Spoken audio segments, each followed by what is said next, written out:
ওই ধরনের নিউজ বরঞ্চ আমাকে বিড়ম্বনায় ফেলে। আমার অনেক ফোন কল আসে আমার কাছে যে দল নিয়ে বিসিবি ভাবছেন, বিসিবির কে ভাবছেন, nothing is clear there, is absolutely vague. মানে বলতে হবে যে বিসিবির মিস্টার এক্স ভাবছেন, কিংবা বিসিবি যদি সম্মিলিতভাবে ভাবে তাহলে সেটা বোর্ড মিটিংয়ে গিয়ে ভাববে, বিচ্ছিন্নভাবে ভাবতে পারবে না।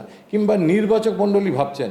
I don't share anything with any of you about my selection criteria, but আমি বিড়ম্বিত হই যে যখন এরকম বলে নির্বাচক মণ্ডলী ভাবছেন। তাহলে নির্বাচকরা যদি কেউ ভাবে, স্পেসিফিকলি টেল ইট যে অমুকে এটা ভাবছে।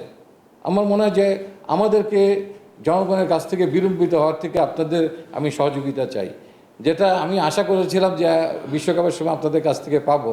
প্রায় 40-50 দিন কিন্তু আমাদের দলনায়ক শান্ত আমার কাজিন হিসেবেই, খালাতো ভাই মামাতো ভাই হিসেবেই সব জায়গায় চলেছে।